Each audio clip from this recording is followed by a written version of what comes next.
All right, guys, here we are, day 4, shoulder mobility improvement challenge. Today, I wanted to take a little bit of a break from stretching and forcing yourself into some of those tight, awkward positions and focusing on getting a little bit stronger and building your endurance in your shoulders and in your lockout. So we're going to start off by warming up the rear delts. A simple light band will work best. I'm going to hold, pull apart, and then repeat. I want you to notice that I have good control when doing this. It's not really about speed. It's more about feeling a good full range, good stretch in the upper back at that band tension. If it's too much of a band, I can just use half the band, and again, keeping it nice and controlled through the whole range. Once my shoulders and my rear delts are warmed up, I'm going to move into some rings. Now, a lot of people want to get the muscle up, but I think the dip is crucial in order to get the muscle up. So, most people never really target low ring work. And so I'm going to set the rings up probably a foot up off the ground. Here I can keep my feet on the floor and I can practice some partial dips.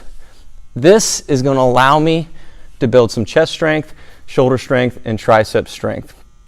Also, I'm going to perform some static holds. So once I'm at the top, I'm going to be locking in.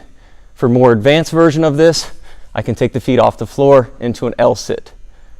Right? Or I can go in between drills. Floor, off the floor, floor, and then back to the bottom to rest when needed. The next variation we're going to do is a plank hold. For this, you will need a kettlebell or a small bumper plate would work. With a bumper plate, you'd have to set up higher, so kettlebell is ideal for this. We're also going to use a Rogue dip belt. As I pull this up over my hips, this is going to add some midline engagement, and it's also going to target making sure that I'm holding a good hollow position while holding a plank. Low box to keep my feet up.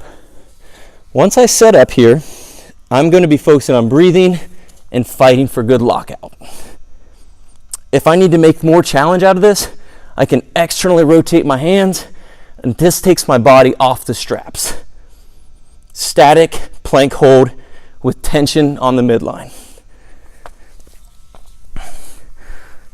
Guys, all of these drills are so important to do. We can't just neglect the strength to the shoulder and only target the mobility to the shoulder. So hopefully today you find that you get a good strength session in and you build some endurance and some stamina to that shoulder lockout strength.